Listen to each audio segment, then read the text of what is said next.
Par exemple, pourquoi voit-on toujours les mêmes experts, entre guillemets, sur les plateaux de télévision ? Alors là, il y a une réponse assez simple. Pourquoi on voit toujours les mêmes experts à la télévision ? C'est parce qu'ils répondent quand on les appelle.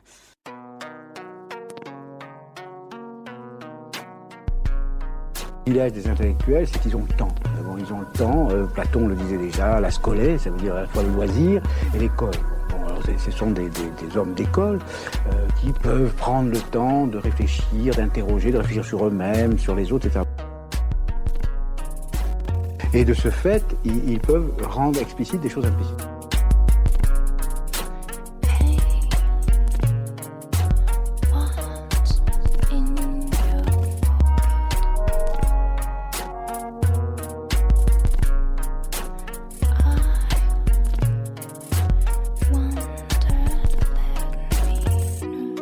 Béguin-Tello, de la place pour les jeunes cerveaux, pour les jeunes cerveaux, pour les jeunes cerveaux, pour les jeunes cerveaux, pour les jeunes.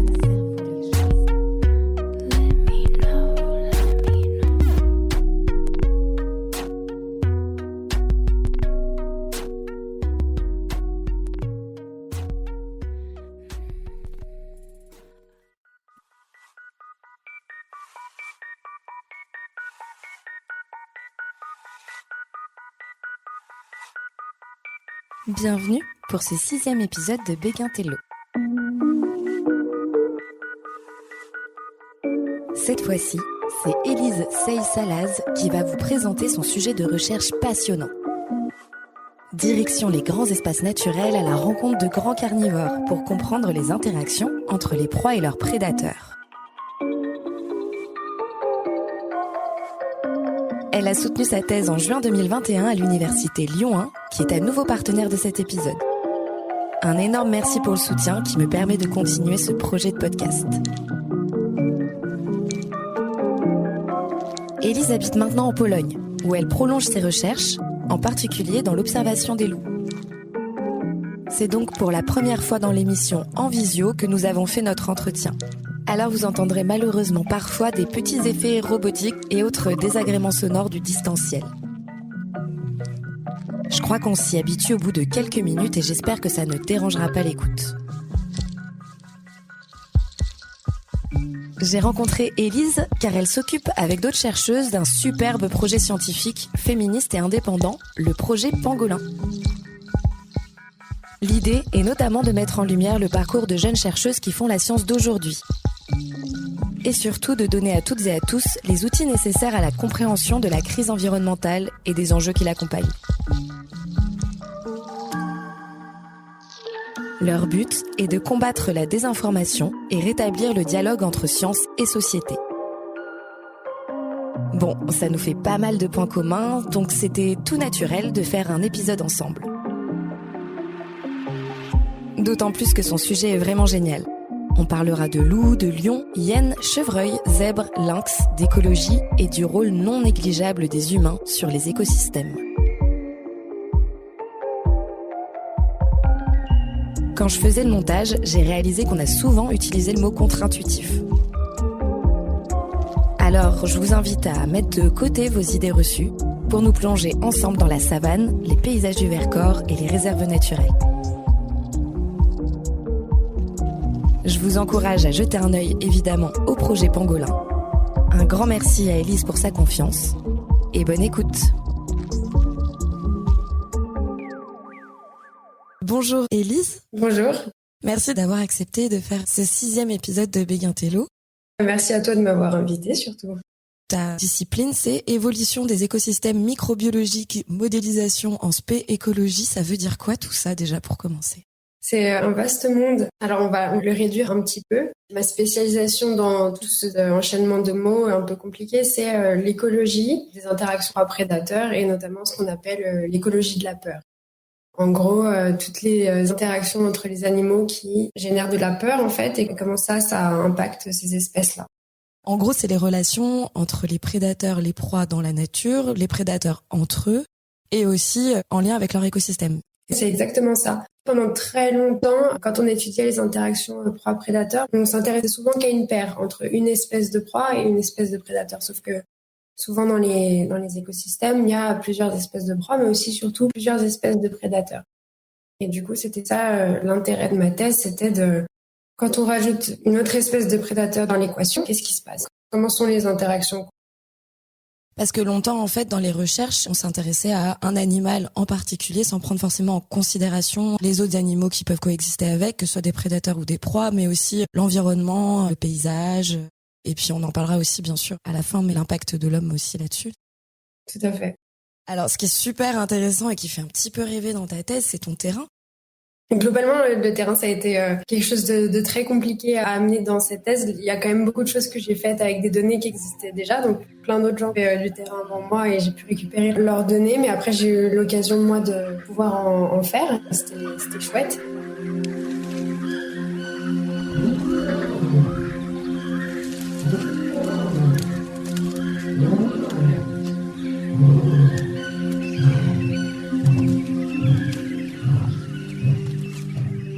L'idée du terrain, c'était de faire une expérience de repasse acoustique.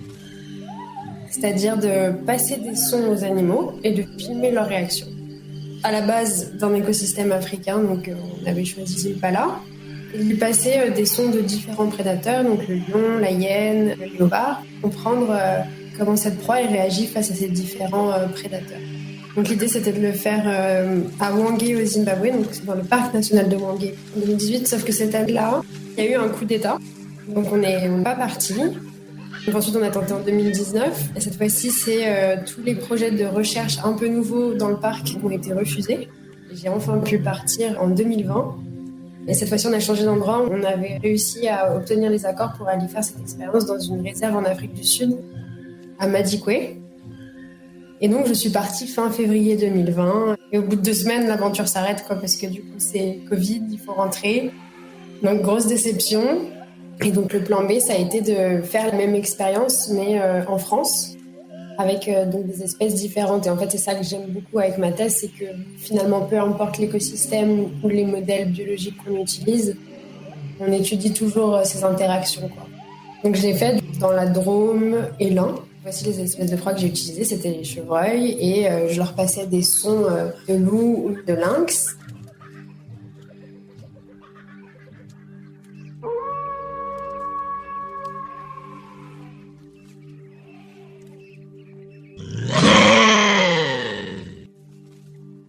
J'ai essayé de comprendre s'ils avaient des réactions différentes par rapport à ces 2 prédateurs. J'avais un peu oublié la faune et la biodiversité en France. Moi, j'étais dans ma tête d'écosystème africain et j'avais oublié qu'en fait, on avait plein de choses aussi chez nous. Et du coup, ça m'a fait redécouvrir nos campagnes et c'était vraiment agréable, quoi. On va reparler un peu de tout ça aussi, on va dérouler au fur et à mesure. Mais juste pour clarifier un petit peu, donc au début, tu voulais faire un focus pas sur les zèbres, qui étaient donc les proies, et les prédateurs africains que tu avais identifiés, c'était la hyène tachetée ou le lion d'Afrique. Et l'autre partie, avec le chevreuil qui remplace le zèbre, et le lynx et le loup gris, donc plutôt dans le Vercors et dans l'Ain. Ouais, c'est ça. Au tout début de ta thèse, dans ton intro, tu parles de l'ère de l'Anthropocène. Tu démarres là-dessus, en fait, sur ce contexte-là. Qu'est-ce que c'est l'ère de l'Anthropocène?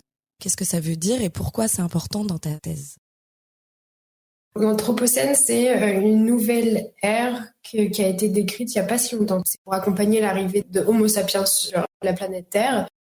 Mais en gros, l'idée, c'est de se dire que l'impact des êtres humains est tellement important.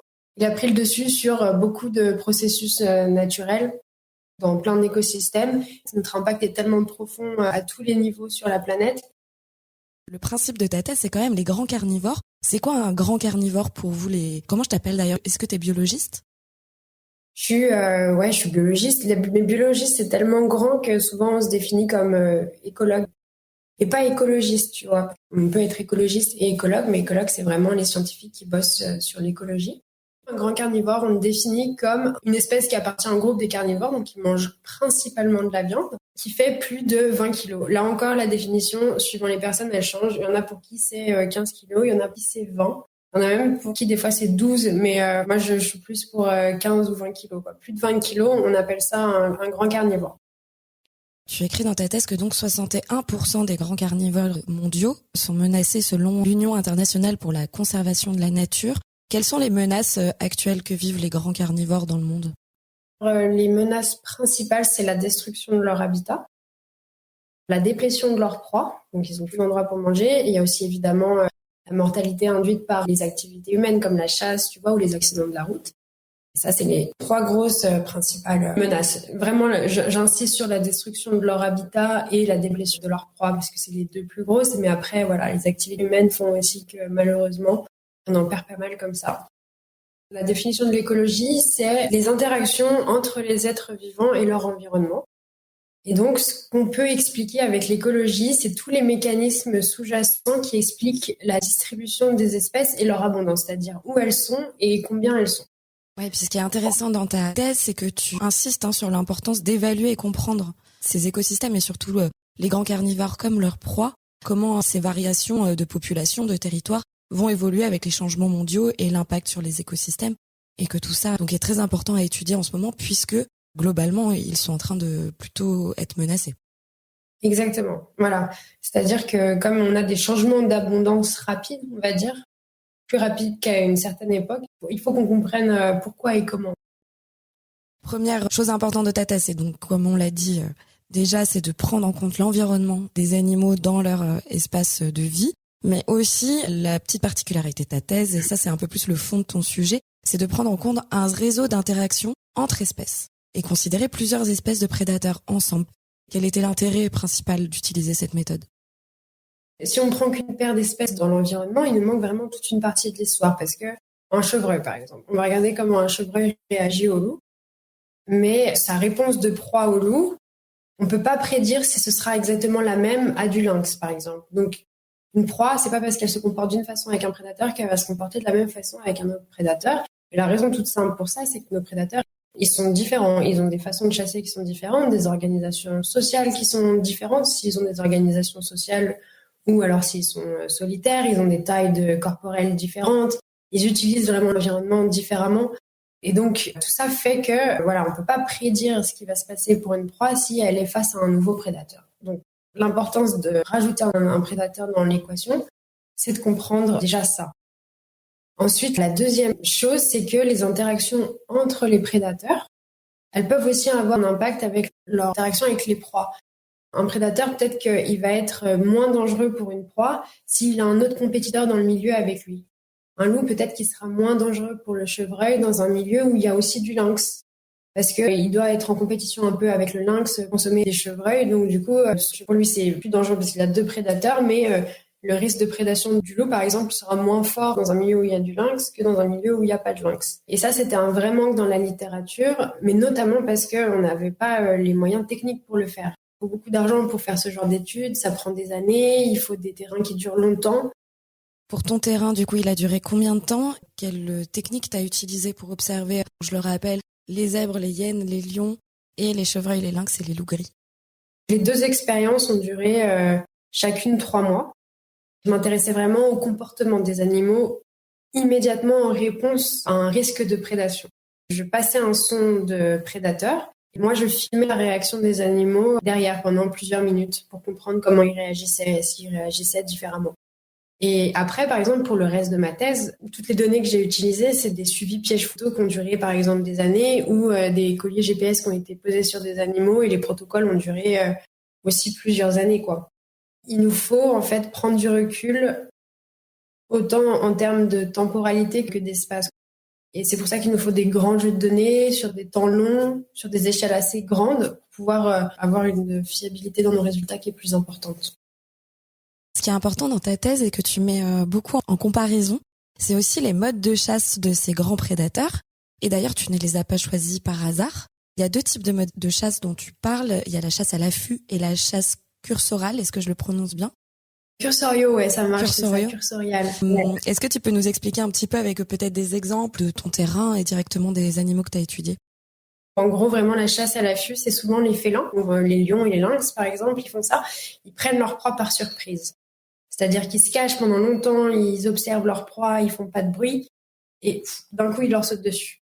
Souvent, ce que fait le lynx, en plus, c'est génial, c'est qu'il se met un peu en hauteur, et d'un coup, il saute sur le chevreuil, et il n'a pas besoin de se fatiguer à lui courir après pendant très longtemps. Ils restent pendant des heures à observer, et ils attendent le moment opportun, hop, ils sautent sur leur proie, ils les prennent par surprise. Donc tout réside dans l'effet de surprise. Alors que les prédateurs cursoriaux, un peu comme beaucoup d'espèces de canidés, donc le loup, mais aussi les hyénidés, donc les hyènes. Tout réside dans fatiguer sa proie pour pouvoir l'attraper. Donc eux, ils leur courent après pendant très longtemps. Une hyène, ça peut courir au moins 30 minutes derrière une proie avant de l'attraper. Et vraiment, tout réside dans le fait de vraiment les fatiguer, quoi. Et ce qu'elles font, des fois, c'est génial, c'est qu'elles, dans pas mal de réserves, il y a des points d'eau, des espèces de petits marais, quoi. Donc elles poussent les proies, elles les chassent et elles les poussent à l'intérieur du point d'eau. Elles encerclent le point d'eau et après, elles s'attendent que la proie se fatigue de pouvoir la manger. Donc c'est vraiment ces deux gros modes de chasse qu'on retrouve chez les grands carnivores. La clé pour survivre à un prédateur qui te court après, c'est justement de ne pas courir. Donc souvent, les hyènes, on les voit, elles provoquent tous les animaux comme ça pour qu'ils se mettent à courir. Et en général, il y en a plein qui comprennent l'idée et qui du coup, s'immobilisent et ne bougent vraiment pas. Alors que pour un prédateur à l'affût, la solution, c'est vraiment de déguerpir.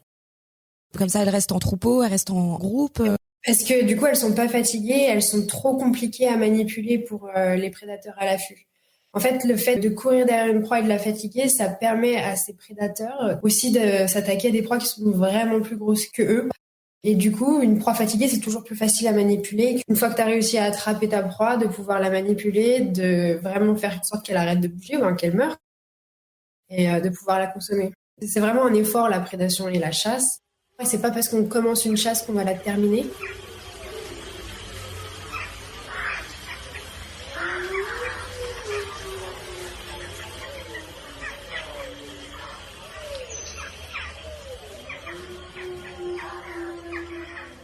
Tu as aussi testé donc 2 hypothèses au tout début de ta thèse dans ton chapitre 2 sur justement les modes de chasse.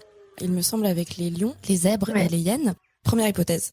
Est-ce que la proie quitte plus souvent la zone après qu'un prédateur embusqué, ceux qui prennent par surprise dont tu parlais, soit intervenu?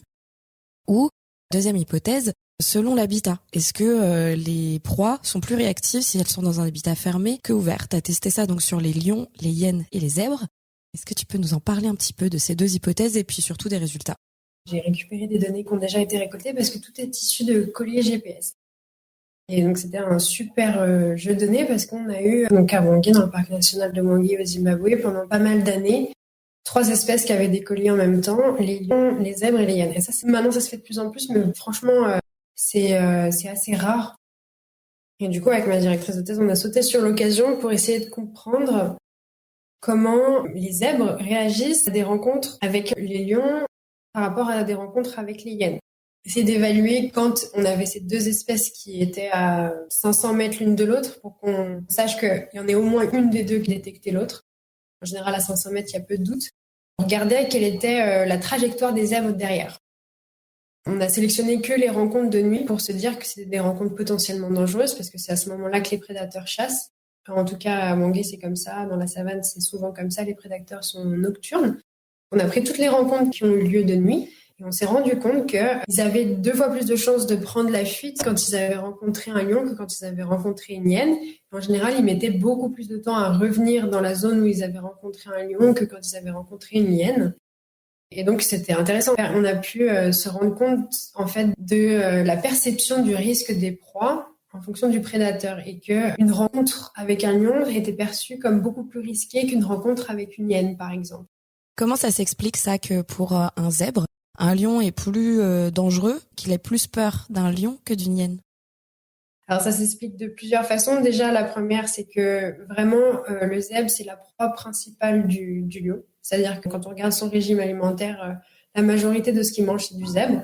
Donc ça, les zèbres, ils le savent très bien. Ça veut pas dire que les hyènes n'en mangent pas, ça veut dire que c'est une part moins importante dans leur régime alimentaire que les lions. Ce que tu notes dans ta thèse, c'est que les hyènes peuvent vraiment bénéficier des lions, qui obligent donc les zèbres à se déplacer la nuit, et qu'en fait, il y a un système un petit peu d'entraide entre prédateurs qui peuvent en fait attraper des proies parce que les proies sont en train de fuir l'autre prédateur et donc se méfient pas assez d'un autre prédateur qui arriverait. C'est le cas des hyènes et des lions. Est-ce que c'est ça aussi que tu as pu étudier? Ça a été démontré dans d'autres endroits, mais nous, on n'a pas assez de données pour le faire. Mais ouais, l'idée, c'est qu'il y a de la facilitation, probablement, que les proies bénéficient du passage d'un lion pour pouvoir ensuite attraper des zèbres plus facilement. Ouais. C'est-à-dire que si je te parle de prédateurs dans un écosystème, tu vas penser compétition tout de suite. prédation même entre eux. Enfin, tu t'imagines un lion et une hyène en train de se battre, mais au final, on pense pas à tout ce qui peut se passer autour, de comment la présence d'une espèce peut faire bénéficier l'autre. C'est un peu moins intuitif. Ouais, c'est super intéressant parce qu'on a, depuis qu'on est enfant, je pense, on a tous en tête la chaîne alimentaire avec des sortes de dominants sur des dominés, dans un ordre très très précis, comme si c'était très clair en fait tout ça et que chacun avait bien son rôle. Et c'est vrai qu'on pense pas forcément que un animal de la chaîne alimentaire puisse aider un autre qui est pas forcément au même endroit pour attraper de la nourriture en fait, et donc une proie. Ouais. Et puis tu vois, maintenant on parle plus souvent de réseaux trophiques plus que de chaîne alimentaire, parce que c'est vrai que cette chaîne alimentaire, elle impose quelque chose d'assez linéaire, alors qu'au final, une espèce dans un écosystème, elle peut en influencer plein d'autres, quoi. Et donc de parler de réseaux trophiques, parce que tu te fais manger par plein d'espèces au final et tu peux en manger plein d'autres. Du coup, le réseau trophique, c'est un peu plus simple pour comprendre toutes les interactions qui peuvent se passer dans un écosystème. Et ouais, moi j'ai adoré ce volet un peu théorique où on essaie de comprendre quelles sont les potentielles interactions qui peuvent se passer. Ouais, puis on parle beaucoup là des prédateurs parce que c'est quand même le centre de ta thèse. Mais aussi les proies sont pas bêtes et elles ont plein de petites alertes que tu as pu un petit peu explorer. Il y a quelque chose qui m'a un peu marqué, c'est que tu dis que les proies peuvent évaluer au ventre du prédateur s'il est distendu ou s'il est mince. Ça va jouer aussi sur la réponse. Un zèbre face à un lion qui a un ventre bien gonflé se sent moins finalement en danger que s'il a le ventre tout mince et qu'on sent qu'il a faim. C'est aussi intéressant de se mettre à la place des proies et des différents signaux qu'elles vont récolter pour évaluer si elles doivent fuir, si elles doivent rester groupées, si elles doivent partir de nuit, de jour. C'est tout plein d'indices en fait très intéressants. Les proies, elles sont aussi malignes dans ce sens-là, mais ça fait sens parce que surtout dans des écosystèmes où elles ont vécu pendant très longtemps avec la présence de ces prédateurs, et à un moment, elles peuvent s'attendre à ce qu'effectivement, elles arrivent à comprendre quand est-ce que c'est très risqué et quand est-ce que c'est pas si risqué que ça, finalement. Un zèbre, ça va pas valoir le coup de déguerpir à chaque fois qu'ils voient un lion. C'est assez logique au final qu'ils arrivent à comprendre quelle est une situation risquée et quand est-ce que c'est pas risqué. Se dire de croiser un lion de jour, par exemple, ça c'est un indice. En général, les lions de jour, ils sont en train de dormir ou ils se déplacent un petit peu, mais globalement, ils dorment. Donc, tu sais qu'un zèbre qui voit un lion au loin en train de dormir, il va pas s'alarmer plus que ça. Il va rester très vigilant. Mais a priori, il n'y a aucune raison de déguerpir. Alors que la nuit, quand tu croises un lion éveillé en train de marcher, faut faire attention. Mais après, il y a tout ce truc en général, un lion, quand il est en train de chasser, tu le vois pas. Mais tu le sens. Donc, en général, je pense qu'ils sont plus réactifs à l'odeur d'un lion qu'à la vision d'un lion. Et donc, en fait, c'est toutes ces choses-là qui sont importantes pour les proies, tous ces indices olfactifs, auditifs et aussi de vision qui font qu'elle sait évaluer le risque. Au fil du temps, nous avons vu la nature instinctive féminine saccagée, repoussée, envahie de constructions. On l'a malmenée au même titre que la faune, la flore et les terres sauvages. Cela fait des milliers d'années que sitôt que nous avons le dos tourné, on la relègue aux terres les plus arides de la psyché.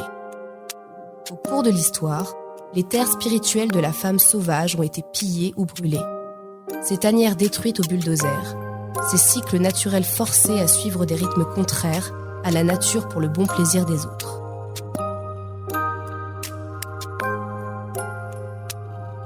Ce n'est pas un hasard si les étendues sauvages de notre planète disparaissent en même temps que la compréhension de notre nature sauvage profonde s'amoindrit. On voit aisément pourquoi les vieilles forêts et les vieilles femmes sont tenues pour des ressources négligeables. Et si les loups et les coyotes, les ours et les femmes sauvages ont le même genre de réputation, cela n'a rien d'une coïncidence. Tous correspondent à des archétypes instinctuels proches. C'est pourquoi on les considère à tort, les uns et les autres, comme peu amènes, fondamentalement dangereux et gloutons. Clarissa Pinkola Estes, 1992, Femme qui court avec les loups, histoire et mythe de l'archétype de la femme sauvage. On va avancer un petit peu dans ta thèse. Tu relocalises ta thèse en France avec, on l'a dit, l'étude du chevreuil comme proie et le lynx et le loup gris comme prédateurs. Donc ton terrain, tu l'as fait de fin août 2020 à début octobre 2020. Dans l'Ain, dans le massif du Jura, où il y a plus de lynx, et dans le pied du Vercors, Drôme-Isère, où il y a plus de loups. Est-ce que tu peux un petit peu nous résumer tes observations à ce moment-là? Passé mes nuits à rouler dans ces deux territoires, voir comment les chevreuils réagissaient. Et en fait, ce qu'on s'est rendu compte, c'est que les chevreuils réagissaient beaucoup plus au lynx, peu importe où ils étaient. Oui, parce que pour préciser, donc toi, tu envoyais des stimuli vocaux, des enregistrements sonores, donc de lynx et de loup, pour vérifier un peu la réaction des chevreuils. Tu écris dans ta thèse que tous ces indices acoustiques, enfin en tout cas ces enregistrements sonores, sont repérés dès la naissance, même sans expérience par les bébés chevreuils, comme si c'était quelque chose de vraiment inné. Les juvéniles, en tout cas les jeunes, les très très jeunes, ils réagissent toujours plus. Mais ils réagissent quoi? Ils ont toujours peur. Ils réagissent par la peur, c'est leur première réaction. Et ils réagissent toujours très fort. Quand un groupe d'adultes et un jeune, le jeune, on voit qu'il est apeuré. Et les adultes le sont beaucoup moins. Parce que je pense que les adultes, voilà, ils arrivent à évaluer ce niveau de risque, mais les jeunes, pas du tout, quoi. Ils perçoivent ça comme risqué directement. Et ils réagissent souvent bien avant les adultes. Moi, je l'ai vu plusieurs fois la nuit avec les chevreuils, c'est-à-dire que certaines nuits, j'avais des groupes de 3-4 chevreuils. Et dès qu'on met le son de prédateurs, courent et ils se rassemblent tous, quoi. Et ils se mettent tous en un plus gros groupe. Et ça s'appelle la dilution de prédation, on appelle ça. C'est-à-dire, pour réduire ses chances individuelles d'y passer, on se regroupe. Comme ça, on a plus de chances de survivre. Il y a d'autres façons. On peut aussi dissuader le prédateur de nous choisir. Et moi, je l'ai vu le faire plein de fois. En fait, ils se mettent à sauter très très haut en l'air en disant bah, regarde, moi j'ai plein d'énergie, tu devrais plutôt t'attaquer à un de mes congénères parce que moi j'ai trop d'énergie, tu n'arriveras pas à m'attraper, quoi. Et de donner une réponse que tu appelles les réponses anti-prédateurs. Il y en a 3, l'abandon, la vigilance et la fuite. Alors ouais, les 3, c'est abandonner le lieu, donc vraiment déguerpir, c'est-à-dire vraiment juste partir en courant et se mettre à l'abri. Ce qu'on ferait nous, une situation dangereuse, hop, on court, on va se mettre à l'abri. Donc c'est vraiment ça. Donc c'est la fuite ou l'abandon. Ensuite, la vigilance, en anglais, on peut appeler ça le freeze, mais c'est cette vigilance induite, c'est-à-dire qu'on entend, on sent quelque chose de dangereux et d'un coup, on s'immobilise pour vraiment récolter le plus d'informations possible. Et ensuite, la troisième, qui est très rare, en tout cas dans nos campagnes françaises, ça n'existe pas trop, c'est l'attaque. C'est-à-dire qu'il y a des proies qui attaquent leurs prédateurs. Donc c'est le freeze, le flight et fight, donc fuir, s'immobiliser ou attaquer, c'est les 3 réponses anti-prédateurs immédiates. C'est-à-dire à une échelle de temps très courte. C'est en réaction à une situation risquée. En cas de crise. Exactement. Par rapport à cette expérience que tu as fait, donc, tu l'as dit tout à l'heure, mais tu as remarqué que la réaction était plus forte des chevreuils quand c'était des sons de lynx plutôt que des sons de loup. C'est un peu contre-intuitif aussi parce que dans l'imaginaire collectif, dans la littérature, dans les films, vraiment le bruit du loup, le loup-garou, tout ça, c'est vraiment, en tout cas, il y a tout un imaginaire autour. Alors que finalement, les proies ont plus peur d'un lynx a priori. Je l'explique notamment avec le mode de chasse, parce que moi, pareil, quand je me suis dit, ok, il faut que je transpose mon expérience en France, il faut que je pose mes hypothèses, voilà, faut supposer que le lynx sera perçu comme plus risqué que le loup, et j'y croyais pas, j'étais là, jamais de la vie, impossible. Et en fait, si. Est-ce qu'un prédateur à l'affût sera toujours perçu comme plus risqué qu'un prédateur cursorial? Il semble que finalement, ces prédateurs à l'affût, ils sont toujours perçus comme plus risqués. C'est le cas avec le lion, mais avec le lion, on peut se dire mais c'est peut-être parce qu'il est plus gros, ça fait plus peur un lion. Mais quand on regarde le loup et le lynx, en termes de taille corporelle, le lynx c'est toujours un peu plus petit qu'un loup. Donc voilà, cette histoire de taille corporelle qui expliquerait peut-être pourquoi un prédateur est plus perçu comme plus risqué qu'un autre. Quand on met en comparaison différents écosystèmes, elle commence à plus vraiment tenir. Et du coup, ce qui expliquerait ça, c'est vraiment cette idée que voilà, un prédateur à l'affût, si tu veux t'en sortir, il faut t'en aller tout de suite. Et c'est souvent ce qu'on interprète comme la plus grande réaction, la réponse la plus forte, c'est partir. C'est-à-dire une situation trop dangereuse, je m'en vais.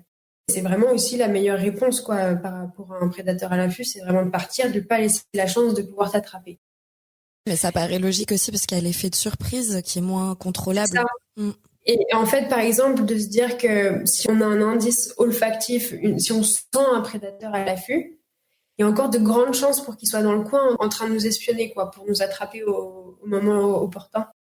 Alors qu'un prédateur actif, poursuiveur, cursorio, je sais pas comment on va l'appeler, lui, en fait, il se tente plein de partout, il s'en fiche d'être repéré par les proies, il va à un endroit, il n'y arrive pas, c'est pas grave, il va ailleurs. Et donc il y a plus de chances pour qu'il soit loin. C'est pas très intuitif, mais ça expliquerait en grande partie pourquoi un lynx est perçu comme plus risqué qu'un loup pour un chevreuil. Les chevreuils ont cette capacité à ressentir les émotions, à faire la différence entre le bien et le mal, ou entre ceux qui leur veulent du bien et ceux qui leur veulent du mal. Dégoûté par ma propre espèce, qui tue sauvagement mes amis, détruit leur environnement, manque de respect à la forêt, et blessé par l'attitude de mon entourage, je décide, à partir de ce moment, de rester le plus longtemps possible en complète autonomie, à vivre de la forêt sans retourner dans ce monde humain, inhumain, que je ne comprends décidément pas. Quand j'arrive à une dizaine de mètres, Daguet, le chevreuil, se lève, s'étire. Je m'arrête. Il m'observe. Et nous restons plantés là pendant une bonne demi-heure. Un moment absolument magique. Sa seule présence me nourrit. J'ai une sensation de communion totale avec lui et tous les éléments qui nous entourent.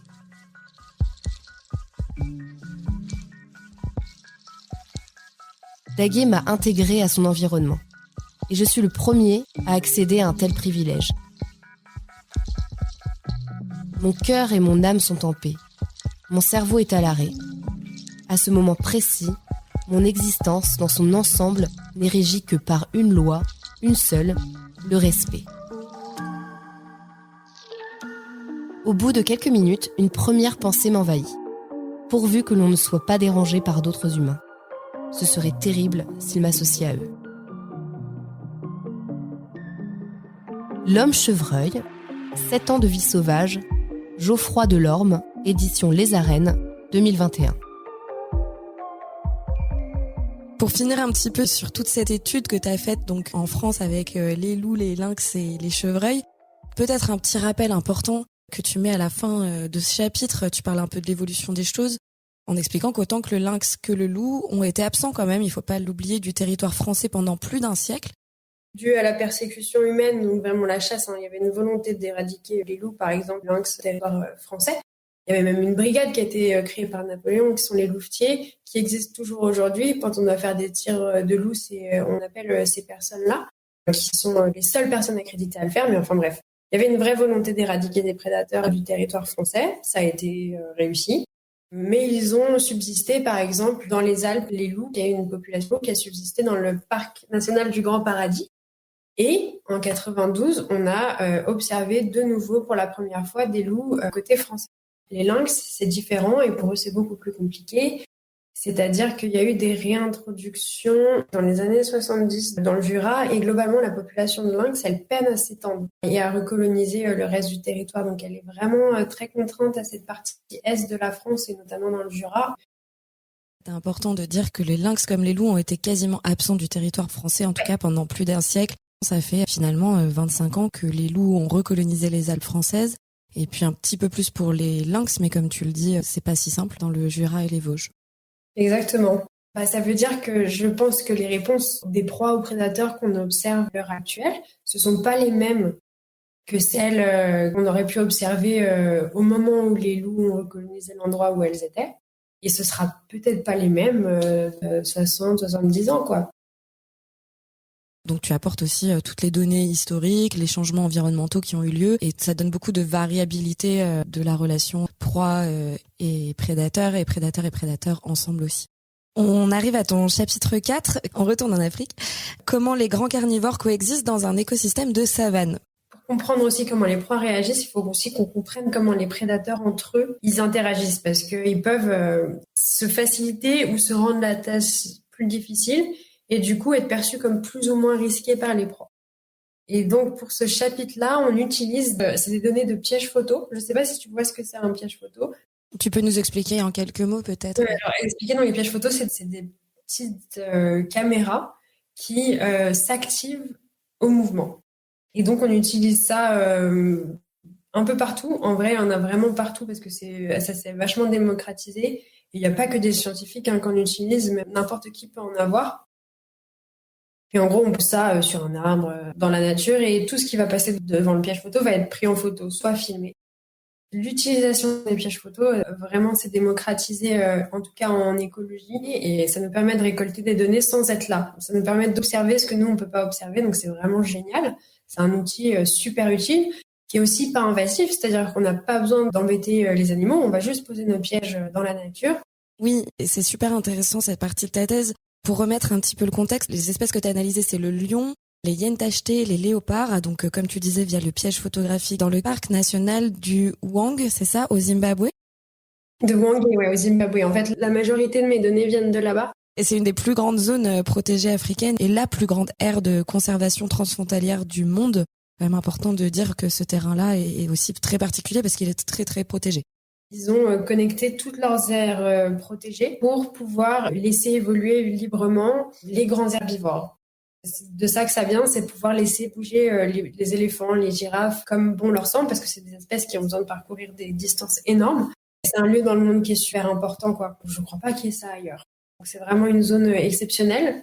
Ça, c'est en collaboration avec l'université d'Oxford et une unité de recherche qu'on appelle le Wild Crew.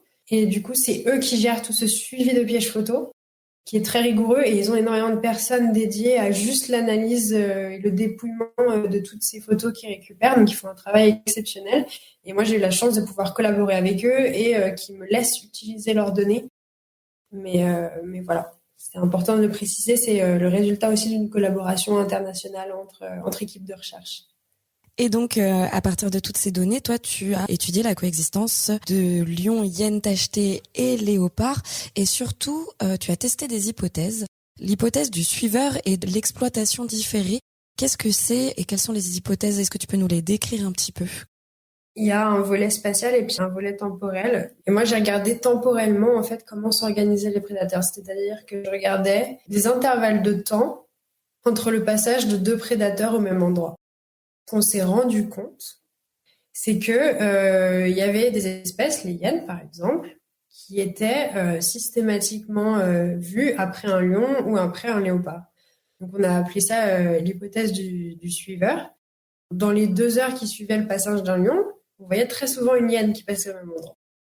Et donc ça, cette hypothèse du suiveur, c'est de se dire qu'à notre avis, elles suivent les lions pour avoir plus d'opportunités de chasser. Et tu vois, ça rejoint ce qu'on expliquait dans le chapitre 2 en se disant que potentiellement les hyènes, elles bénéficient du passage d'un lion pour pouvoir attraper des proies derrière. Parce que du coup, ça fait bouger les zèbres et que du coup, c'est plus facile de pouvoir les attraper. Donc c'est ça, cette hypothèse du suiveur. Ça, c'est la première sous-explication de cette hypothèse du suiveur. La deuxième, c'est de se dire que on peut aussi, les hyènes peuvent aussi voler les proies des prédateurs. Avec les lions, ça dépend des lions, parce que si c'est des lions mâles ou si c'est des femelles, ce sera plus ou moins facile pour les hyènes d'attraper la proie que les lions viennent d'attraper. Par exemple, si c'est des léopards, c'est plus simple pour elles. Donc, c'est de se dire que potentiellement, les hyènes, elles vont voler la proie du prédateur. Ça, c'est du kleptoparasitisme. Soit on vole les proies des prédateurs, soit c'est plus facile pour nous d'aller attraper des proies après qu'elles aient été dérangées par un lion ou un léopard. Et ensuite, l'hypothèse de l'exploitation différée, c'est de se dire qu'on veut à tout prix ne pas rencontrer un autre prédateur. On préfère attendre avant d'aller à un endroit où ce prédateur est déjà allé. Et ça, on l'observait aussi pas mal, notamment avec les léopards, qui préféraient attendre un certain laps de temps avant d'aller dans un endroit où il y a un lion. C'est-à-dire qu'à chaque fois sur nos pièges photos, ce qu'on observe, c'est que quand il y a eu un passage de lion, on a très rarement ou quasiment jamais de léopards qui passent dans les heures qui suivent. C'est toujours le jour d'après ou 2 jours après, mais rarement on aura un léopard 2 ou 3 heures après le passage d'un lion. Et c'est à peu près la même chose avec les hyènes. Les léopards, on les voit rarement après avoir eu un passage de hyène. On appelle ça différé parce qu'on se dit les léopards peut-être préfèrent attendre avant de passer à un endroit. Ça s'explique par 2 choses. Soit que quand les proies sont dérangées pour un prédateur à l'affût comme le léopard, c'est plus difficile d'attraper une proie si elle est beaucoup plus alerte. Donc, c'est-à-dire qu'en fait, pendant un certain temps, les proies seront indisponibles pour un autre prédateur parce qu'elles sont trop alertes. Et ça, c'est un problème, par exemple, pour les prédateurs à l'affût parce qu'eux, ils ont besoin de cet effet de surprise.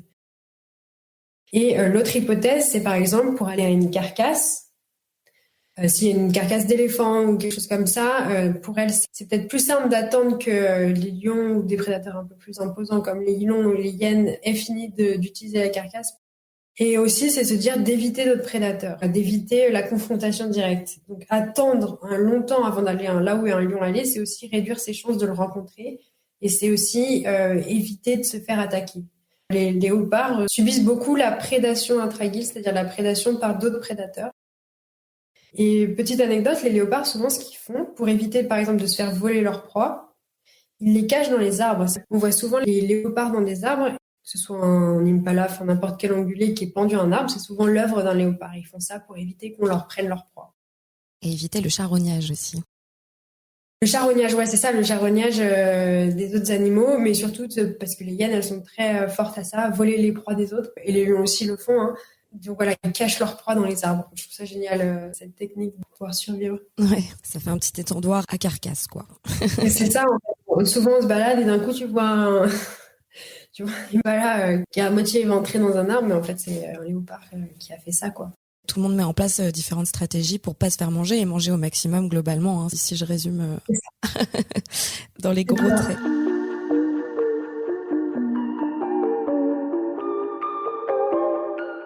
Ce qu'on sait des loups Canis lupus et Canis rufus présente en effet des similitudes avec l'histoire des femmes, tant sur le plan de l'ardeur que du labeur. Les loups sains et les femmes saines ont certaines caractéristiques psychiques communes. Des sens aiguisés, un esprit ludique et une aptitude extrême au dévouement. Relationnels par nature, ils manifestent force, endurance et curiosité. Ils sont profondément intuitifs, très attachés à leurs compagnes ou compagnons, leurs petits, leurs bandes. Ils savent s'adapter à des conditions perpétuellement changeantes. Leur courage et leur vaillance sont remarquables. Pourtant, les uns et les autres ont été chassés, harcelés. À tort, on les a accusés d'être dévorateurs, retors, ouvertement agressifs. On les a considérés comme étant inférieurs à leurs détracteurs. Ils ont été la cible de ceux qui veulent nettoyer l'environnement sauvage de la psyché au même titre que les territoires sauvages et parvenir à l'extinction de l'instinctuel. Une même violence prédatrice, issue d'un même malentendu, s'exerce contre les loups et les femmes. La ressemblance est frappante.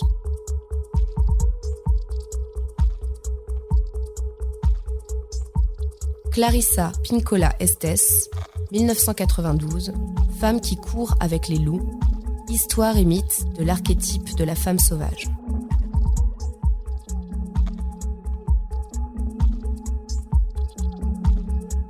Donc on arrive un petit peu à la fin de ta thèse, une forme de conclusion où tu parles de l'écologie des communautés au sein des grandes espèces de mammifères terrestres. C'est intéressant parce que ta thèse, tu finis finalement par la réélargir un petit peu. Et là, tu fais un petit focus sur la complexité des écosystèmes et le fait qu'on a une connaissance complètement inégale parce qu'on ne peut pas faire vraiment de loi sûre en écologie. C'est très rare. Ouais, c'est une des difficultés de la discipline, hein. C'est très dur de faire des généralités au final. Si on veut faire des généralités, il faut répéter les mêmes protocoles avec des espèces différentes, dans des écosystèmes différents. Tout réside dans le fait qu'on fait tout en milieu naturel. Et donc, il y a énormément de choses qu'on ne contrôle pas. Là, c'est plutôt optimiste parce que tu parles aussi du coup des progrès techniques, hein, les GPS, les pièges photos, l'audio sont de plus en plus efficaces et peuvent permettre d'augmenter les données empiriques. Ce que tu dis aussi, c'est qu'il reste beaucoup à apprendre des grands mammifères terrestres et c'est étonnant de l'extérieur parce que les loups, les lions, dans l'imaginaire, dans les dessins animés, dans les peluches pour enfants, on en est assommé de vidéos sur Instagram, etc. Et pourtant, il manque de données et de recherches là-dessus. Comment tu l'expliques, toi ? Je pense que cette impression on en sait plein de choses, c'est aussi parce que c'est des espèces qui sont facilement, entre guillemets, observables.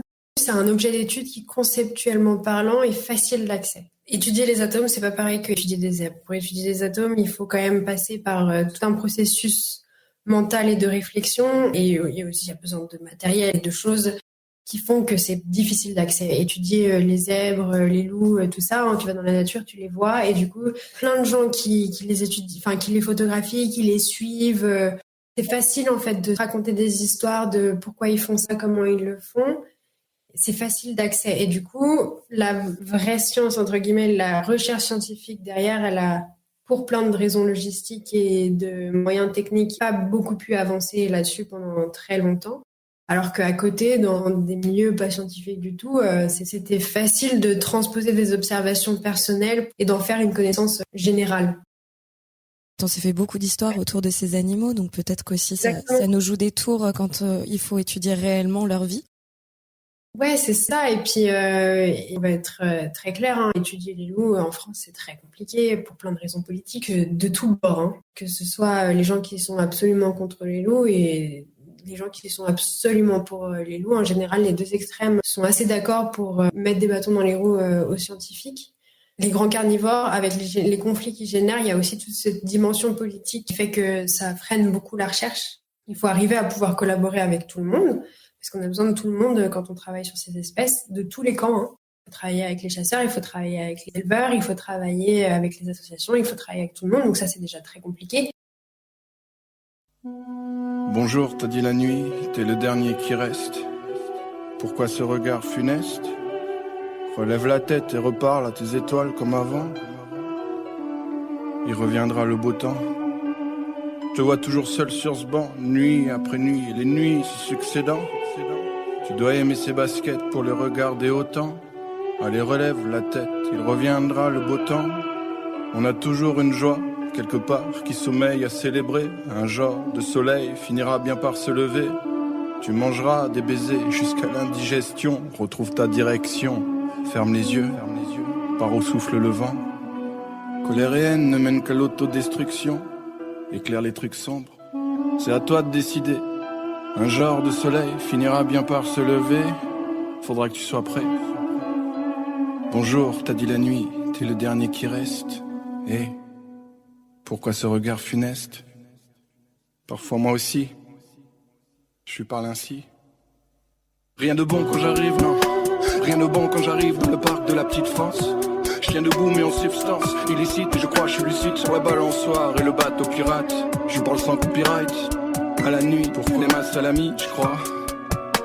Parce qu'on est les loups des steppes, que les élus nous détestent. Parce qu'on hurle à la lune jusqu'au bout de la lali. Parce qu'on est les loups des steppes, nous on est les loups des steppes, nous on est... Le petit prince ne régna pas. Réponds à la nuit, dis-lui que tu meurs d'un désespoir incurable. Que t'as perdu un truc, du fric ou un livre, tes clés de voiture ou bien l'envie de vivre. Je veux plus faire de concert, j'ai une dispense. Je suis atteint par le mal de la distance. Je veux que faire du vélo avec Milo à la petite France. Blessé dans l'action par la vie, par la mort et les séparations. La misère affective pour un loup, combien de brebis seront égorgées. Tu crois que ça m'abîme tous ces moments où tu me vois en bad. Si tu peux voir l'abîme, c'est que l'abîme voit aussi en watts. Quand la vie me traite de sale con, je dois rapper devant une sale comble. Putain de compte cruel. Parce qu'on est les loups des steppes, que les élus nous détestent. Parce qu'on hurle à la lune jusqu'au bout de la lali. Parce qu'on est les loups des steppes, nous on est les loups des steppes, nous on est... Le petit prince ne régna pas. Dans tes yeux je vois des miroirs, rayés par la vie. Tu traverses un brouillard de mémoire dans la buée de tes larmes. Il y a toujours des anges pris au piège dans cette cage. Quand tu pleures ça les arrange. Ils s'évaporent dans les nuages. Il y a du chagrin pour être honnête, des affaires et des cartons. Ceux qui glissent sur ta pommette, c'est larmes que tu pleures. Tes yeux qui me disent prends-moi le bras. Je suis ton garde du cœur. Tu as les yeux de ceux qui ont une âme qui vibre juste un peu plus forte que les autres. Bonjour m'a dit la nuit, t'es le dernier qui reste. Pourquoi ce regard funeste? Parce qu'on est les loups des steppes, que les élus nous détestent. Parce qu'on hurle à la lune jusqu'au bout de la lali. Parce qu'on est les loups des steppes, nous on est les loups des steppes, nous on est... Tous Kawa Milo. Désolé de pas avoir bossé l'intro. Dédicace à mon petit louveteau. Alors que tu le dis bien, donc à la fin de ta thèse, il y a un réel intérêt à étudier tout ça, qui est globalement le déclin massif de la biodiversité dû aux activités anthropiques, c'est-à-dire des activités humaines et du changement climatique, et qu'il est vraiment important d'être capable de prédire ces changements environnementaux qui affecteront les interactions entre les prédateurs et les proies. Pourquoi il faut absolument pouvoir prédire le comportement de ces animaux que tu as étudiés, que ce soit les prédateurs, que ce soit les proies, quel impact pour nous, pour eux, et puis pour l'écosystème en général. Si on arrive à comprendre comment ils utilisent leur environnement et comment ils utilisent leur environnement s'ils ont un prédateur dans le milieu, si je prends le point de vue de la proie par exemple, savoir que si un jour il n'y a plus une telle espèce d'arbre ou il n'y a plus une telle espèce de prédateur, qu'est-ce qui va se passer? Et aussi, dans l'autre sens, si on réintroduit un prédateur dans un milieu, ce qui peut arriver, ce qui arrive à certains endroits, il faut qu'on soit capable de comprendre ce que ça va générer chez la proie, quoi. Est-ce que c'est une bonne idée? Est-ce que c'est pas une bonne idée? En général, toujours plus d'espèces dans un milieu, c'est toujours une meilleure idée que très peu d'espèces. Mais il faut comprendre ce que ça va générer chez les autres espèces. Parce que ça arrive souvent maintenant qu'on joue un peu avec ça et qu'on réintroduise des espèces qui étaient plus là pour différentes raisons. Du coup, c'est important de savoir qu'est-ce que ça va générer chez les autres espèces. Est-ce que c'est une bonne idée? Est-ce que c'est pas une bonne idée? Je te prends des exemples très concrets, plein d'histoires d'erreurs de réintroduction d'espèces pour prédateurs qui ont été faites, qui sont catastrophiques pour la biodiversité. Par exemple, sur plein d'îles où les humains sont arrivés, ils sont arrivés avec quoi? Des rats. Et qu'est-ce qui s'est passé? Qu'est-ce que les gens se sont dit pour régler ce problème? Parce qu'à un moment, ils se sont rendus compte qu'il y avait peut-être trop de rats sur des îles. C'est le cas des terres australes françaises, mais ça a été le cas aussi à d'autres endroits, même en Australie.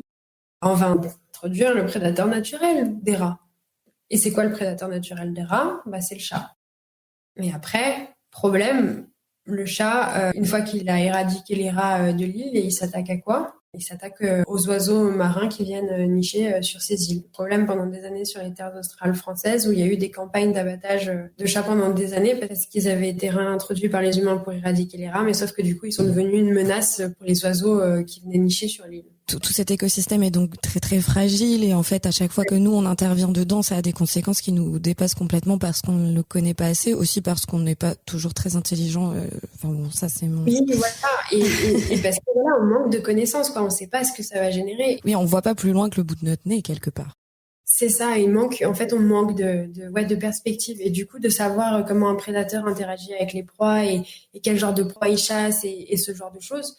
Et au final, c'est super important si on veut le réintroduire à un endroit. C'est aussi super important de savoir si une espèce disparaît, en fait, qu'est-ce qui va se passer pour les autres. Pour pouvoir anticiper ça, il faut de la connaissance. Et pour avoir de la connaissance, il faut qu'on fasse des études. Et c'est pour ça que on dit aussi un peu que ça urge, parce que voilà, le changement climatique, on peut pas jouer au du net. Parce que l'homme est un surprédateur, puisqu'il tue des animaux à un rythme jamais atteint par un autre prédateur. On peut dire qu'un loup est un prédateur, mais l'humain est bien au-dessus en termes de nombre d'animaux qu'il tue tous les ans. Et que ça a un impact sur toute la chaîne alimentaire et sur tous les écosystèmes. Je finirai sur cette question un peu large et je pense que tu n'auras pas la réponse, mais on va essayer de conclure un petit peu comme ça. C'est aussi la fin de ta thèse. Comment on peut faire une coexistence pacifique entre nous et tous ces animaux, qui soient prédateurs, qui soient proies? Est-ce que c'est possible? Déjà, j'ai envie juste de dire que l'impact des activités humaines sur toutes ces espèces, c'est l'objet de mon postdoc. J'essaie de comprendre comment les proies et les prédateurs, en l'occurrence les loups, répondent à la présence des êtres humains. Voilà, je continue à creuser cette question. Le problème de l'homme, en fait, c'est qu'on induit de la peur chez tout le monde, pratiquement. En tout cas, chez tous les grands mammifères, c'est sûr. Donc, pour avoir une coexistence un peu plus saine, mais en gros, de se dire que nous, les hommes, on est des super prédateurs et qu'on génère de la peur et qu'on dérange beaucoup. L'idée, c'est de se dire que pour que les animaux subissent moins notre présence, il faut qu'on soit prévisible. Et par chance, on l'est déjà beaucoup. Ils s'adaptent à nous et ils s'adaptent à notre présence pour nous éviter. Et donc, en partant de là, l'idée, c'est quand même de faire en sorte de rester prévisible. Si on se retrouve à des endroits où on n'est pas censé être, à des heures où on n'est pas censé être, on génère encore plus de peur.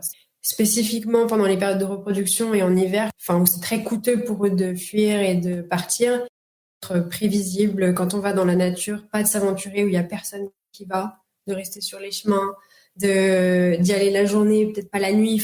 C'est que des choses un peu contre-intuitives parce qu'on a vraiment envie de profiter de la nature et quand on veut profiter de la nature, on a envie d'aller où il y a personne.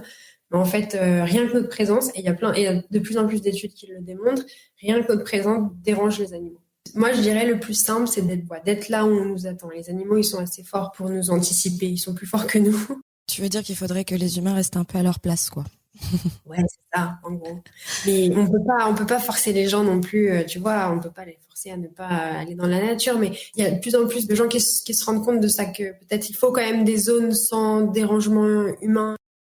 On rappelle qu'on prend déjà beaucoup de place parce que seulement 15% des terres sont protégées dans le monde. Donc, c'est quand même pas énorme comme ratio, ouais. C'est vrai, c'est pas énorme. Mais voilà, il faut ces aires sans être humain, sans dérangement humain. Que les gens puissent aussi avoir accès à la nature. Hein. Je pense que c'est quand même encore aujourd'hui certaine partie de la population qui a accès. Et qu'il y a plein de bénéfices à être dans la nature. Et après aussi, de manière générale, ce qu'il faut, c'est beaucoup d'études dans les zones pas protégées. Parce que, comme tu viens de le dire très justement, 15% de la surface terrestre est protégée. La majorité de la biodiversité, elle se trouve aussi dans des zones pas protégées. L'importance de comprendre notre impact sur les êtres vivants, c'est aussi de pouvoir s'adapter dans les zones où on est là et où c'est pas protégé. Et ça passe aussi par faire en sorte de pouvoir laisser la faune se déplacer, pas mettre trop de barrières pour que les animaux puissent évoluer librement et ce genre de choses. Voilà, il faut trouver des solutions pour qu'on puisse coexister au même endroit. Merci Élise. Est-ce que tu veux dire un dernier mot avant qu'on se dise au revoir ? Je te remercie de m'avoir invitée et d'avoir pris le temps de lire ma thèse parce que je pense que tu fais partie de très peu de personnes avec le jury avoir pris le temps de lire ma thèse. Donc ça me fait vraiment plaisir et je trouve que l'idée de cette émission elle est vraiment géniale. Je suis très contente d'avoir pu partager peut-être avec plus de monde et de manière moins scientifique mes travaux. Donc je suis assez reconnaissante parce qu'on n'a pas souvent la parole dans les médias. Je pense que maintenant, on est toujours très content quand on vient nous chercher pour discuter de ce qu'on fait. Et donc, je suis très heureuse d'avoir eu cette opportunité et je voulais te remercier pour ça. Merci beaucoup. J'ai adoré lire ton travail. Il est passionnant et très bien écrit, très bien amené et très intéressant. Merci pour tout ce partage. Merci beaucoup, Élise. Je mettrai bien sûr dans les descriptions du podcast, si on veut aller plus loin, des possibilités de lecture, peut-être un accès à ta thèse. Tout ça, et merci beaucoup, bon courage pour la suite. Donc tu continues ta recherche sur les grands carnivores et tant mieux. Merci beaucoup.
If you want